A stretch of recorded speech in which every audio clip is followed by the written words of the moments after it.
This time last week, of course, I put out a video asking you fine folks what you believe the biggest issues with Gran Turismo 7 are, the biggest problems, the things that need to change, or the things that could have been done better this time around, or perhaps should be next time around. And of course, I put 5 of my own out there just to keep it a bit more brief. This time around, I've collated some of the most commonly mentioned ones, and some of the ones which maybe weren't quite as often mentioned, but which I certainly think are some good points. And there are a lot more points here than the ones that I raised. Now, some of these I will be mentioning more briefly because they aired more on the side of like a wish list rather than issues, so stuff like specific cars or tracks. So that's not a bad thing, but you know, that's more of a wish list video rather than an issues video. So let's kick it off first of all with one which was kind of mirrored in a lot of different comments, but with different wording. And that is the grindy structure of the game, with many things feeling like they're either not needed or just unused. I kind of touched on this point a couple of times myself in my own issues as well, so clearly I'm not the only one who feels this way, and some of the comments even more specifically pointed out aspects that fall into that, such as EVs not having that much use, something which I also mirrored, of course. There was actually a reference to Forza treating EVs better than Gran Turismo, which is an entirely valid point, that's certainly true. There's no incentive to explore was another sentiment along these lines, which I certainly agree with. It's one of these games where once you've completed everything, at least for me, I only find myself going back to 1 or 2 events for the sake of grinding them, and I don't really go back to other events just for the sake of doing it. I'm sure there are some people who do, but there's not really much replayability to a lot of the quote-unquote career mode, if you will, and there certainly isn't much replayability, if any, when it comes to stuff like missions. Once you've done it, that's pretty much it. I'm not saying that they've never had that issue before, but it certainly is still an issue, which kind of makes it more of an issue if it's one which they've already had and have still managed to have again, in other words. Another one which I believe was a fantastic point in this regard, and this is such an easy fix, and this is something which I really hope they do in future, but this is kind of breaching into a point which we're going to talk about later on regarding the more microtransaction aspect of gaming these days. Make certain vehicles prize cars again. Prize cars were such a fantastic incentive. Think back to, for example, Gran Turismo 3 or 4, there were certain really good vehicles which you could not buy. Sometimes they weren't even listed in the dealership, they were genuine secret cars. They were prizes, you had to earn them. The concept of earning something has kind of gone away. People want to pay to win or just grind to win, and actually unlocking a really special vehicle, be it good or maybe just a collector's piece like a Ford Model T for example, or whatever, that's something which made those older games have so many great memories for us and so many great memes in some cases. So that one overall touches on a lot of the sentiments which many of you brought up, again similar to points which I raised. Certainly many of us agree on that point. The next one is more on the kind of wishlist side, but I'll give it a fleeting mention. Stuff like having the option to put the roof up or down on convertibles, more wheels and more tuning parts in general in the upgrade shop. I'm not going to dwell on that because, like I said, that isn't really an issue with the game, that's more of a wish list thing. So stuff like having more city circuits or more certain types of track, I wouldn't call that an issue really. Not having enough city circuits could potentially be an issue, one which I would probably agree with, to be honest. The lack of Seattle, New York, London, these iconic tracks. You could even say maybe Monaco in there as well. Some of these probably do have a chance, but for now, it is a pretty lacking aspect of the game for the most part, with pretty much Tokyo carrying that aspect of Gran Turismo 7. The next one I think is entirely valid because although it sounds like a wishlist thing, it also touches in a similar way to the city section issue, and that is more proper endurance races and championships. One of the most enduring memories that many of us will have from the older Gran Turismo games is that one particular championship that you found really difficult, or that one particular endurance race that you have a memory of, or really enjoyed doing, or found such a slog, whatever the case may be. Maybe a 24-hour race, for example, at the Nürburgring or Le Mans, doing an actual 24-hour race, not a 24-minute version or a 24-lap version. Having series, again, to go back to Gran Turismo 4, stuff like the Dream Car Championship, Like the Wind, the Formula Championship to win finally the Mercedes Sauber C9. These are iconic things, and that's just one game. As an example, there are many, many more from the entire series. Even in Gran Turismo 6, there was a series which was challenging, fun, and a great payout, which was of course the Red Bull X Championship. With the daily login bonus, that was by far the best way of earning cash in the game. You could get like 2.5 million every 20 minutes, but you had to be on your A game. It wasn't easy money. It was 5 races, which you blasted through really quick in the Red Bull, but you still had to focus. Otherwise the AI could catch up, and would catch up. which was great. It was kind of like this middle ground between being fun, but also being really rewarding. And rewarding, and the concept of actually being worth your time on grinding, is again something which we will touch on, because this is an issue which many of you did raise over and over again, something which again I fully agree with. Another one which was more of a wish list, you could say, was having more driver gear.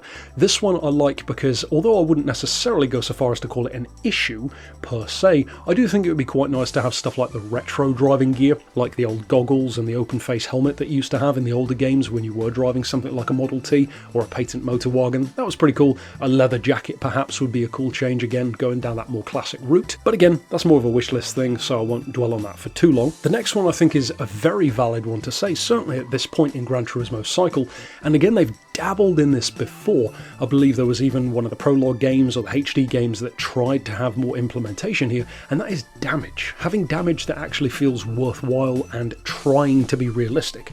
At the moment you can dent the bodywork, and ironically you can actually see more damage in photo mode than you can in most of the races, because you can add stuff like cracked lights and brake dust and all of that stuff which you just don't even see in the race because it's so small. Whereas in, for example, that older game, I recall seeing at least one image of that Subaru with its bonnet open where it had been damaged. I think it was racing around Tokyo Route 246. I think I used it in a thumbnail even ages and ages ago. So they have dabbled in trying to have more interesting damage, but not really fully. Damage that just goes away miraculously after a few minutes of driving. You know, it's one of those things that flies in the face of being the quote-unquote real driving simulator. And again, to go back to my review of the Gran Turismo movie, one of my biggest issues with the movie was how they treat the game as if it is this amazing thing that you can learn to drive with in real life, which is technically true, but only as much as pretty much any racing game can be, because stuff like knowing that the car's brakes had faded, and he quotes the reason as being Gran Turismo. There is no brake fade in Gran Turismo, what are you talking about? It's just this weird inconsistency between, on the one hand, wanting the game to be considered that way, which I'm sure Kaz loves, but then it just isn't that. Anyone who's actually played Gran Turismo knows it's far away from being a real driving simulator, that's for sure. The next one is very valid, sounds like a wish list, but I think it actually is more of an issue than a wish list thing, having up-to-date racing. And this falls again into that category that I mentioned, who is the game for? Because many of the updates fall into more of the road car camp, which clearly isn't for the sport mode enjoyers, but then for sport mode they don't have the up-to-date race cars, and when they do add new race cars, such as very soon the Toyota GT1, there was speculation in that video yesterday, what camp is that car even going to be in? You think of it as being a top tier car that can race up there with Pescarolos and various other things, which it could, but then these days, if you want to actually make it more realistic, it should probably be in Group 2, which I initially thought, nah, it can't be, it's got to be Group 1. But then if you think about it, well, yeah, it probably will be in Group 2, because it's going to be with the McLaren F1 GTR and the Mercedes CLK LM. It could be Group 1, but technically, if you want to be realistic about it, it would be very, very low on the scale of Group 1s, and even something like a Bentley Speed 8 might be pretty low as well, as crazy as it sounds, in that Group 1 category. So having these newer machines, and also ones which feel like they actually should be in a certain category, to me it kind of begs the question of why not just have different categories within that, and although it could get a bit too complex if you push that too far, it would be quite easy to have, and let's not forget even games like TOCA did this years ago, having stuff like modern and historic versions of the same championship. Why wouldn't you have Group C as its own dedicated thing, have GT1 as its own dedicated thing, etc.? That's certainly viable, so why not do that? We all know the real reason why they're not going to do that. There aren't enough vehicles in each category to justify it. But again, that kind of goes back to the problem of who you're doing this for. And these vehicles that don't feel current enough or old enough or not have enough of each one to fill out each category. It's just this circular problem of adding vehicles which don't fall into the racing or sport mode side of things, but then in the sport mode side you also don't have the current race cars either. So it's a weird mismatch of where the priorities lie. The next one, I'm going to mention it, it's exactly the same as one of the ones that I said, but so many of you agreed and so many of you mentioned it. Of course, communication. I'm not going to get into it again because I talked about it at length. We all agree that communication is horrific. By far the worst thing about Polyphony at the moment, so we'll skim right along because I've already talked about that plenty of times. The next one I think was a very interesting one because it touches on both something which I did mention, or at least I have mentioned before, but also combined with something which I haven't noticed because of not doing it in the game myself, and that is not only the issues with multiplayer in terms of sport mode, with the very broken systems therein, but also the player versus player, the PvP, and I believe like split screen kind of stuff in particular, I hear it's broken. I haven't noticed that because I've never actually used it myself, but I hear stuff like that it's vertically cut between the split screen instead of horizontal, as it would have been in an older game, how Player 2's vehicles are apparently slower than Player 1. It sounds like pretty ridiculous stuff, and also I heard from, I believe, a couple of people mentioning that you don't get the full access to vehicles in that more arcade style of racing, or the player versus player aspect of not being able to access enough cars. This one is also an excellent point, and it's one which, although it has certainly annoyed many of us, I think this is a good spin on the point to highlight why it actually makes even less sense, and that is the inconsistent pricing in the game. We all think of Haggerty and how annoying it is that certain cars double or triple in value, and even though you could argue that that's realistic, that's actually not really the problem. See, I have two responses to that. One of them is this person's actual response, which is a great point, and that is that on the one hand, they claim to want that realism, but then on the other hand, you have something like a Tomahawk that's capable of 400 miles an hour, being exactly the same price as a Daihatsu Vision GT, which you can do barely anything with, because all of the Vision GTs are just arbitrarily a million credits apiece, which makes them all seem like they're on the same level, when any of us who have used them know they sure as hell aren't. So it's all well and good saying that you want this kind of active pricing to mirror the real world, but then you completely undermine that in other aspects of the game, even in terms of the quote-unquote new cars in the dealership. New cars being very vague at this point, because you can buy like a quote-unquote brand new 2002 Skyline from the dealership. That's a 20-year-old car. What is it even in there for? Again, these prices are just all over the place, and it smacks of something where they're not really talking to each other enough, or at least maybe the pricing in the one part of the game is done by different people to the pricing in the dealership. But also I believe that one of the excellent points, which was I believe kind of mentioned by a couple of people, but again goes back to the point earlier on, why not make those Haggerty cars prizes? They're literally the perfect vehicles to make into prize cars. Imagine if instead of grinding for hours and hours and hours to buy a Ferrari 250 GTO or a Lamborghini Miura, well, imagine if there were a Lamborghini Championship and you won the Miura for winning it. Or there were a Ferrari World Series and you won a 250 GTO. Imagine how much cooler that would be, imagine how much more fun that would be, and imagine how much of an achievement it would feel like when you've raced in a car you love against that brand's vehicles and you've won the car, or like one of the most iconic cars from them. That is so much better than just arbitrarily having ridiculous prices. I'm not saying that you can't have expensive cars, but some of those could definitely be implemented better. The next one, again, I've talked about at length. There are so many people who seem completely brainwashed by the current era that we live in, unfortunately, and that is this era of unfinished, unpolished games, and how many players will just gobble that up, hook, line and sinker, without a single complaint in the world. Not only will they not have a complaint, they'll actively try to defend that from people who do have an issue with it, and that is so sad to see, because those players, I'm guessing, must be in many cases quite young, because they literally don't know any better. They can't even remember a time when games used to be finished at launch. What a novel concept. You don't have that anymore. That's ridiculous. And just because so many games are doing it does not make it right. You should be the one who doesn't. Gran Turismo used to be the leader, not one of the crowd. They've become just another racing game who do just the same old things as everyone else. They did not used to do that. They used to be the standard. Gran Turismo, love it or not, is not the standard anymore. There are so many other games which offer at least similar things. You can always argue, yeah, but the graphics are better, yeah, but this, yeah, but that. I'm talking the overall experience. There's nothing particularly revolutionary about Gran Turismo 7 if you really are honest about it. Sure, the AI is decent, with Sophie for example. There are plenty of games that have had challenging AI. You try and beat the AI in something like Midnight Club 3 Dub Edition, and then come back to me and tell me how difficult Sophie is to beat.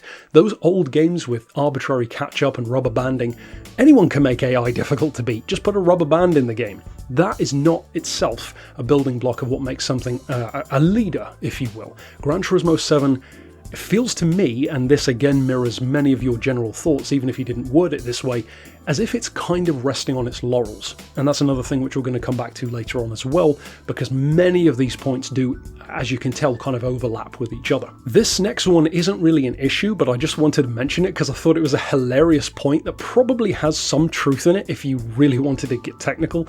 Buy shares in Polyphony. If many of us like came together, or if somebody with enough money just bought enough shares in Polyphony to have like the majority, so that they could then dictate certain things that had to be improved, as you know, you can kind of do as a shareholder with a majority, or a group of people with a majority. That's something which I think is kind of funny as an idea, not exactly something I don't think that I could do, or many of us. So not really an issue, but I thought that was quite a novel idea and a pretty fun one if somebody wanted to do it. This next one is one which is certainly very valid. I don't think many people mentioned this because many people probably didn't think of it because there are so many other issues, but it's a definitely valid one to mention: the lack of an effective field of view adjustment.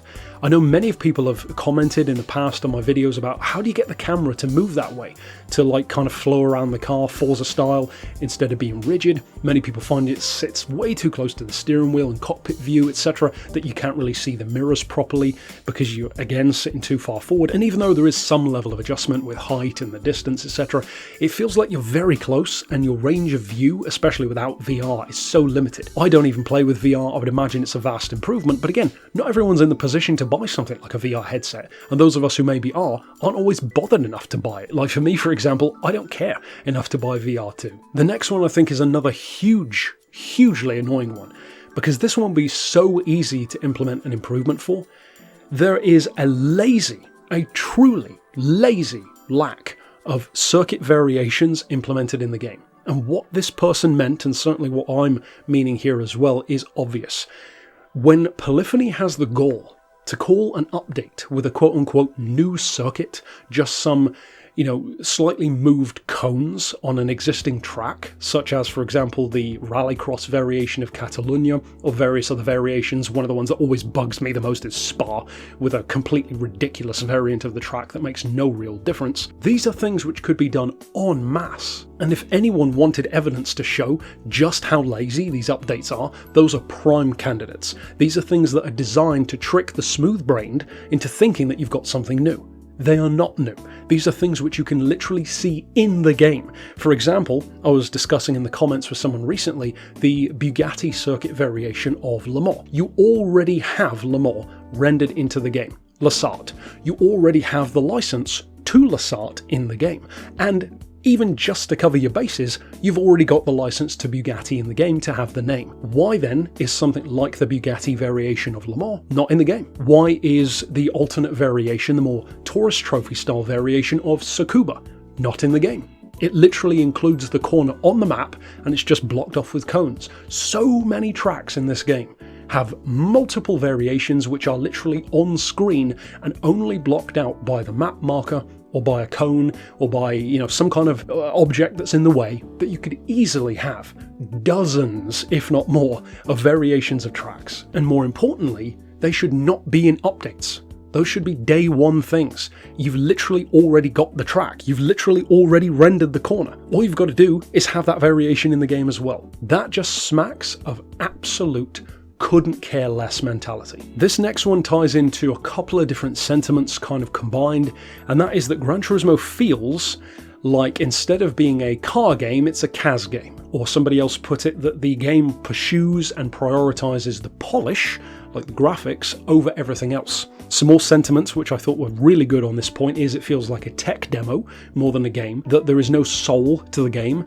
and that it feels clinical. These are all fantastic ways of describing Gran Turismo 7 and Sport for that matter as well. Except with Sport, you can't even criticize it as much because at least it was technically something a bit different. GT7 doesn't get that pass card. It doesn't have that luxury because it's named 7, so it's supposed to be the next one in the series, and the marketing once again very clearly played in to trying to get the old school players back. With the cars, the returning tracks, the vibe, even the map layout of the menu, it's clearly trying to play on that nostalgia, but then it doesn't commit to it. It comes off as half-assed, as many things in the game do, because it does feel like a tech demo. It feels like whatever little piece of technology that Kaz likes that gets featured this week, be it AI, be it VR, be it whatever else, rather than what the players are actually asking for. What do the players want, or at least many of us? Tourist Trophy 2.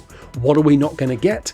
Tourist Trophy 2. Why are we not going to get it? Because the market isn't there? Because we're not willing to buy it? Because the physics or the graphics aren't ready? No, of course not. Kaz has said the game is pretty much ready to go. They could easily make a Tourist Trophy 2. The reason why he's not is because he's not happy with how realistic a rig would feel, because there isn't a proper motorcycle rig. You're supposed to be providing for your market, not yourself. If you want a game, don't publish it. Just make yourself a game. This, again, goes back to what all of these people were saying. It does feel clinical. It does feel like a self-filleting idea for Kaz to just enjoy his little tech demo. It does genuinely feel that. Even the Vision GTs, as much as I do like many of them, they kind of feed into that as well. They're all these little tech demos.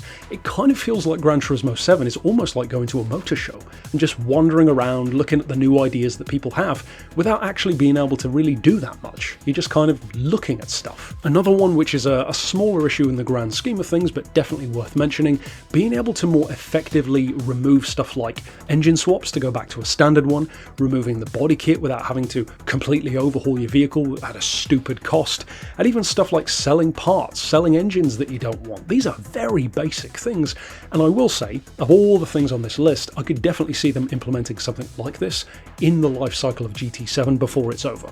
Having something like selling those engine swaps, you know that would be so easy for them to have in there. For whatever reason they don't have it, again, it just feels like they're manufactured in terms of like drawing things out, so then when you finally get it, you feel like you've gotten something special, something that you should have had already. This next one is one which we don't tend to talk about quite as much. This was definitely talked about a lot when the game first came out, and that is that the game definitely feels, again like Sport did, like it's kind of pushing you toward the microtransaction side, the more pay-to-win side of the game. And even though you can always say, well, just don't do it, just don't buy it, nobody's forcing you, that is true. But on the other side of that coin, what my issue is, what these people's issue, who also have that same problem is not whether or not you're forced to buy it. It's the fact that they are quite clearly making the game in a way that's trying to make you do that. They're trying to encourage you to skip the queue, to have that kind of mentality. And you can clearly see that because every single time we find some kind of exploit or an easy way of earning money, despite the fact that it doesn't harm anyone, it's not a cheat code, it doesn't break leaderboards, it's just a way of grinding cash a bit quicker, they patch that as quick as hell. In fact, they get that stuff patched so much quicker than any requested vehicle or circuit ever would be added. That makes it clear they do not care about you earning more money and getting those vehicles, which the game is supposedly about. In fact, not only do they not care for you to get them quicker, they actively don't want you to earn money quicker. Why? Because then you get bored with the game quicker, you'd be less likely to join in on the quote-unquote fun, less likely to buy stuff in the game, and certainly less likely to have any interest when the next one comes out. Again, it just smacks of corporate fingers sticking in the pie that should be way out of to just let us actually enjoy our game. Another extremely valid point, which I think is an excellent one to raise, again this is more of an abstract, broader problem, is that GT itself, even as a concept, and this is such a good point, Gran Turismo is becoming less sustainable as a business model. And the reason why we say that is, on the one hand, yes, they have very good sales numbers, but if what you're creating is this atmosphere where people already know what the next game is going to be like before it's even here, and not only that, they are actively not excited for the next game because they expect you to try and trick them, well, we are very quickly reaching the point where, as I've called out before, this is going to be like the racing version of the Madden NFL series. That, trust me, is not what you want for Gran Turismo. And this idea of Gran Turismo becoming less sustainable, it's totally valid, because eventually it becomes self-cannibalizing. This pursuit of making the game better and better on a technical level while losing more and more of its soul, that just doesn't work. It works to a point, and then you'll soak up all the money out of it and it will die. Or at least a vast majority of the players who used to love it will not only not like it, they will actively hate it. Another small one which is definitely worth mentioning, and a few different people touched on this point, it's also one which I found quite weird myself, the unnecessary limits on certain visual artificial stuff, like for example carbon fibre. You can paint a car fully carbon, but then you can't just do like a carbon bonnet or a carbon wing. That makes zero sense. I mean, the livery editor overall is pretty good, I would say, in terms of how detailed you can get, but that aspect of it really does not seem necessary at all. And painting the bonnet in a fake carbon decal just doesn't have the same kind of effect. That's a weirdly just arbitrary thing that they seem to have in there. And also having stuff like a livery that can just be stretched over a wide body, instead of having to have two entirely different versions of that livery from scratch, mind you, just to fit on a car that does or doesn't have a wide arch kit. I get part of the reason why they've done that, because certain things would look weird and stretched and may even glitch out, but even then, there are other games which have done that before and it's worked. So I'm sure they could develop a way around that if they really wanted to. The next one is another smaller point, but it's also a weird one when you really start to look at it, because it's so true. The clean bonuses are so inconsistent, and this kind of smacks of the whole sport mode penalty problem, wherein they're wildly inconsistent with who does or doesn't get them, how serious the penalty is, and how much of or shorter lasting effect it seems to have. The clean race bonuses do not make sense in this game, because on one track you can cut a corner, bash off a wall, smack into other cars, but then if you overtake on a yellow flag, forget it. And then on certain tracks, they'll be far more rigid with how those clean race bonuses are applied, sometimes to the point where you don't even know why you lost it.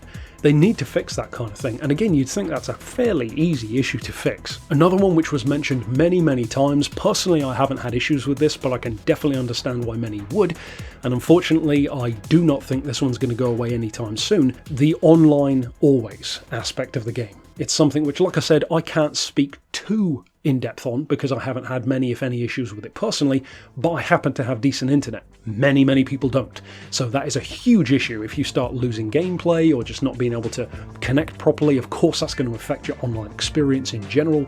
So yeah, that's definitely something which I saw come up quite a lot in different people's sentiments. This next one is more of a sentiment which I've aggregated, and I've mentioned this kind of just now in a couple of other points, but this one actually bugs me the more I think about it, and that is that having a bigger and better career mode is quite possibly, aside from having better community communication, the most annoyingly, borderline infuriatingly easy thing that Polyphony is clearly not interested at all in pursuing. Think of this for a second. I mentioned earlier on that we could easily have variations of tracks just by moving cones around, essentially. Well, imagine this. Something even easier than that, having multiple events on the same track with different restrictions, different lengths, different amounts of lap, different fuel or tyre wear. This is possibly the single easiest thing to change in the entire game, and yet there is virtually none of it worth talking about, to the point where in each update it's kind of a running joke how few worthwhile new events, if any, actually arrive alongside the new cars and tracks. You'll get 2 or 3 new events, many of which just get used over and over again in the weekly bonuses, to the point where you kind of think, again, how did that initial problem, which was on Monza back when the game first came out, with you've got this super iconic track with barely any races to do on it. I think it was 1 event back then, and what have we got now? 3, 4, something like that, I can't even remember. That's still pathetic. There should be many events on every track, and there is absolutely, and don't get it twisted, there is no reason whatsoever that I will entertain as to why they cannot implement more races. There is no reason, absolutely none. We could easily have more endurance races. We could easily have more championships. It's a case of them choosing not to do it. And that is possibly one of the most infuriating things of all. Another one which was mentioned, and this one again speaks to the more grindy nature of the game, and it certainly speaks to how quickly they neuter those cash exploits, better payouts for custom events. I mean, sure, the idea of creating your own event sounds good on paper, but it doesn't really make it worth doing, quite literally. The payouts are pathetic. And let's be honest, as much as we like driving, nobody's going to do that just for the sake of a race. I know some will, but generally speaking, does it kill you to earn some more cash for a race? And like I said, when we find one that actually does pay out really well, such as for example the point exploit, they neuter it almost immediately. That's ridiculous. Again, it just comes off as being really sleazy. The next one I wholeheartedly agree with, and although it's borderline a wishlist thing, it's definitely an issue. And unfortunately, for some reason, it's always been an issue with Gran Turismo. More rally. Not just more rally circuits, where are the events? We've got all of these vehicles that can be fitted with dirt tyres and barely anything to ever do with them. you've got snow, you've got dirt. Okay, even if you don't want to add more circuits, give us something to do on those circuits. Again, this goes straight back to my point. There is no excuse for this. Absolutely none. You could easily have 10, 20 different events on the same Fisherman's Ranch or whatever. There is absolutely no excuse for not having more to do. Classic rally, modern rally, certain point level rally, certain specific manufacturer rally. The list goes on, but here's the thing. The list can go on if you actually care enough to do it, which clearly they don't. And the last one I've already talked about because it kind of fell into that whole ethos of the game, but I want to say it one more time. This one I think is really, and it was a great point from the person who raised it, and you can find their comment of course as all of these in that previous video from last Monday. Gran Turismo feels more CAS than cars. And initially that was great because it was a guy with a vision who managed to achieve it, and what could be more inspiring than that? At the end of the day, we fell in love with this series because of his vision. The problem is everyone falls from grace eventually. And you have to know when to hand it off to someone else. You have to know when your own wishes are getting in the way of the community that you started to provide for. And when your own priorities start to become too self-centered rather than the broader aspect. Well, to be honest, he's been sucked up to too much. Interviews were one thing that was mentioned. It's absolutely true. All of these interviews feel like fluff pieces. He never gets asked any meaningful, hard-hitting questions. They're always softball stuff. There's nothing wrong with idolizing someone who created something genuinely genius, something which you love. That's what many of us find inspiring, and that's the whole point of role models. You can benefit and you can certainly have a lot of fun with a great person's idea for something, but you can't rest on that forever. Gran Turismo does feel like it's resting on its laurels, and that is unfortunately the problem that Gran Turismo is slipping more and more into. People buying the game and them knowing that people will buy the game, so the bar isn't really that high. You know, whatever they do or don't have in the game, people are going to buy it no matter what. Regardless of however many bad or good reviews, people are going to buy it because they don't want to miss out. Many of those issues can be traced back to these fundamental ones, and there were so many good points raised. I did read through all of the comments, but I may have missed something. And like I said, many of them were more like wish list kind of stuff as well, which I didn't want to touch on quite as much. And it shows that this isn't just a select few of us who feel this way. There are plenty of us who do, and that's only from the people who saw the video. You know, only a few thousand people even watched the video to begin with, so even out of a few thousand players, out of the however many that have played the game, this is a tiny sample size. Imagine how many more points there would be. Imagine how many more people would agree with these. This is not a small issue. And of course, stick around this week. I will naturally be covering the new update as we always do, talking about the update as a whole, reviewing the vehicles, maybe some tuning, and of course, the next significant aspect of that should be the trailer on Wednesday, then the update itself on Thursday, and who knows, maybe there'll be a circuit. Hey, if we're lucky, maybe there'll even be a new variation of a circuit. Perhaps a couple new rally events. I guess we'll have to wait and see. But until next time, I'll see you then, and for now, thanks for watching.